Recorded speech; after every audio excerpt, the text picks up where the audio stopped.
Hey, it's Dr. Amanda with StraightSmile Solutions, StraightSmileSolutions.com. And today we're going to talk a little bit more about a lecture that I just saw that was sponsored by Airway Health Solutions, which is the company that's owned by or hosted by Lauren. Sorry, Lauren, I'm going to mess up your name. Gleitz, and Ben Maraglia.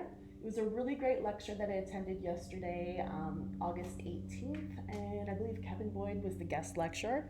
And the topic was just basically airway health in kids, early diagnostics. It was just like a general overview. The picture that I'm showing you here, I created myself using my own imaging. But specifically, I wanted to talk about some things that I learned in this lecture. So you may know that I know a fair amount about pediatric airway orthodontics, the correlation, how to fix things, how to early intervention, and I have tons of content on this that I've done independent. I didn't know anything about this group. I've seen a few of Ben's lectures. For the most part, they've been relatively entertaining and slightly devoid of content and high fluff. But I don't have a problem with them. A lot of you asked me to attend this lecture to give my review. Maybe you weren't available, so I just wanted to tell you what I learned. I basically learned nothing. I would say I knew everything that they mentioned already, except for this one thing. So I wanted to show you what I learned that was new and different so that you can pick up additional information. But there was nothing that they said was incorrect. So everything they said was totally 100% correct. They didn't really go into the whole ortho of it or what you do or workflows or anything, but they were just creating awareness, which, it was like airway, pedo 101 type stuff. But I did learn about the inferior facial angle, and as kind of a ceph nerd, I didn't know anything about this because obviously orthodontists are not measuring cephs or numbers in utero. So this is something that's pretty cool now that I realized that I can do, like whenever friends or post pictures of their sonograms, I can measure the inferior facial angle. And I might have kind of done this wrong, but I'm going to go ahead and tell you how you measure this. Pretty fantastic, interesting stuff for early intervention. So inferior facial angle is the angle measured from the mid-sagittal view of the fetal profile, and it's formed by the crossing of the line. By the way, I'm getting this from a journal article, Focus on Prenatal Detection of Micrognathia is the topic. And the author is Nicholas Antonakopoulos, Journal of Fetal Medicine. What's the date? 2019. Anyways, okay, so inferior facial angle. So there is a line that basically goes from the forehead down to the synostosis of the nasal bones to the tip of them, and then you draw a line perpendicular to that, and then you find where the intersection is of this line, and this line goes from the tip of the mentum and the most protrusive lip, usually the upper lip. So the mean value is usually about 65 degrees, which is, I think, is about where we are right here. This is probably, I don't have my handy dandy, geometry tools, but it looks like it's about 65 degrees, which would be mean and normal. What is considered abnormal is around 65 degrees. Anything less than 49 degrees is a diagnosis of micrognathia. So that's pretty interesting. I don't have a picture of a micrognathic, in utero pic. There are plenty in journal articles if you want to Google inferior facial angle and look at the various journal articles, because once you see it, you really can't unsee it, basically. And it's pretty fascinating that you can diagnose this. And I don't know that ultrasound techs are even getting this angle, but it's something you can ask for. Or if you get a screenshot of a profile view of your baby, and I think you're looking for them, the mean gestational age of diagnosis is 21 weeks. So you should be able to catch this in that first major ultrasound picture that you take at your doctor's. And I think it's a good thing to know. And it can tell you,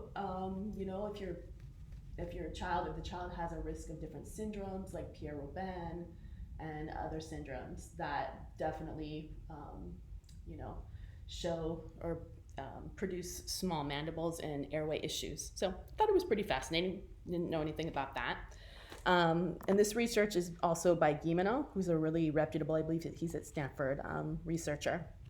In addition, pretty much only other thing I really learned is that, I kind of already knew this. if you do arch expansion, rapid maxillary expansion, it not only increases the transverse in the airway, but it also increases the sagittal depth of the nasal pharynx almost uh, in a very big way. So really helps the airway. And then also, I didn't know that you can wear a CPAP with a face mask. So that's pretty incredible. If you have any patients that wear CPAPs who are still growing, it is recommended that you jimmy rig the CPAP to a face mask therapy. And I love the way that they really were positive about face masks, because I love face masks. I was doing forward dontics before forward dontics and airway dontics was a thing. So not moving things back, working on moving things forward. I'm a huge fan of face masks. And if you want to know how to use face mask therapy, it's super, super easy. Like, you should not be scared about it. If you're a pediatric dentist or a general dentist, it's very easy. Lab fee, I mean, usually I pair my face masks with expanders, and then I have hooks on the sides of the expanders. So your expander is going to cost you $100 to $150. The face mask itself is about $35. I have tons of videos in my YouTube site. If you go into my specific YouTube site, StraightSmile Solutions, go to the little magnifying glass, put in face mask, and it'll come up. Like how to do a face mask, how to pick it, how to set it up. So I usually loosen the sutures first with an expander. Usually anyone that needs a face mask also needs expanders. If not, just do it anyways. Loosen the sutures and it's gonna hook to the appliance anyways. Price point, like I said, is $35 plus the cost of the expander, plus the extra elastics, which you're gonna buy in bulk in, a set of 1,000. So it's gonna last you many patients. So really, it's gonna cost like $250. It is not expensive. For some pretty amazing orthodontics, because just by expanding, the upper jaw often pops forward anyways, then you bring it more forward, and by doing that you often untrap the mandible, and then all you got to do is encourage the mandible to grow and you're good, and you basically move both jaws forward, increase the airway exponentially basically. And you can start, and I loved also, Dr. Boyd talked about, he was really pro doing early intervention. He said at even 35 months can work, but for the most part, he recommended not doing anything crazy, just using some of these little appliances. He didn't name the companies, but of course, the companies that are out there are going to be your MRC, your Meyer Brace, your U-Concept 7Cs, which you can get from Great Lakes, or your Healthy Start by Ortho. Those are the three companies that I know that make these kind of pedo appliances that you can start at age 2, 3. I've seen them use 2, 3, 4 on a lot of patients. And I have a lot of doctors that I'm working with that are currently using these appliances and having amazing outcomes. Of course, these are relatively inexpensive appliances, as cheap as $42 each.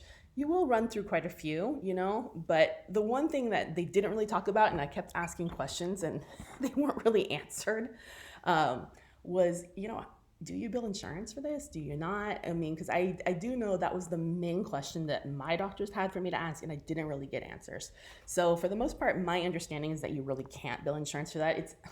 I wouldn't be billing phase 1 at age, 3, 4, 5, 6. I think it's just too young, and that's a huge commitment. If you bill phase 1, you need to take the patient all the way to 2-2 alignment and bite correction.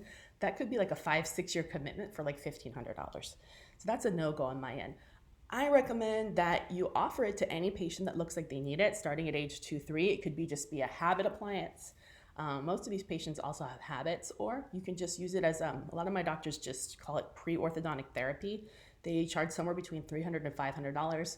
The lab fees, like I said, are, between $50 and $100. They might run through more than one. So no, you're not doing this to make a profit necessarily. You might even just break even given your lab time, but it's the right thing to do in a young kid where you see things happening, whether you see issues, transverse issues, you see vertical issues, or you see sagittal issues of the small lower jaw. Just getting one of these appliances in, getting the patient used to wearing it, at night and when they're around the house, can make dramatic differences in the patient's bite. Can take something that could turn into a surgical case later and really eliminate the surgery. No promises, but it really does help. All you can do is offer it to the patients and the parents. They can always decline it. It's just going to mean that they're going to have a lot more to do at age 6, 7, 8. But that small investment at a younger age is really, really helps with the compliance later, and it helps really decrease the severity of the orthodontics later. So I strongly recommend it. I think very few doctors are doing this. They don't even know about it. But now that I've seen enough cases completed, there's nothing to lose. It doesn't hurt. It really doesn't bother the patients. They enjoy wearing it. You just call it a tooth pillow. You do your best, and only thing they can do is it can get better. Worst comes to worst is it stays the same, right? And it's not a terribly big investment. For me, for the potential health outcomes, it's a no-brainer. I really think you should be screening every single patient in your office if you're a pediatric dentist, if you're a general dentist who's 2 and 3.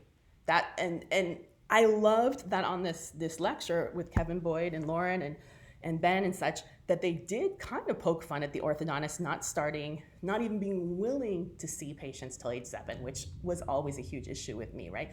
We don't even know how to manage patients that are younger than age 7. It's like, whoa, no, come back when you're 7. That is the wrong answer. So as far as I'm concerned, if your orthodontist is doing that, and if there's really funky bites happening and you're seeing these in 2, 3, and 4-year-olds, and if there's a parent that's excited to do something and is aware of it, this is the perfect parent, Then you know what?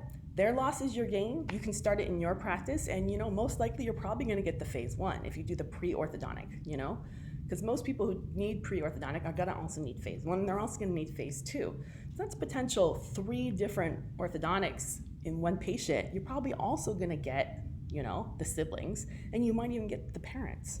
That's a lot of ortho that you're getting just for something that's super simple. You don't even have to take an impression. All you have to do is just deliver and encourage compliance. And if they don't wear it, they don't wear it, There's no refunds on that. But yeah, pretty psyched. So that's pretty much all I learned in that course. But it was definitely something. So just wanted to share it with you. I would recommend their lectures. I am signed up for the one next month. I love picking up good nuggets that we can use to educate parents. And, this inferior facial angle is something that you can start using to educate parents, even parents that are pregnant. You can bring it up, educate them, tell them to start screening their own kids for orthodontic issues. All right, thanks so much.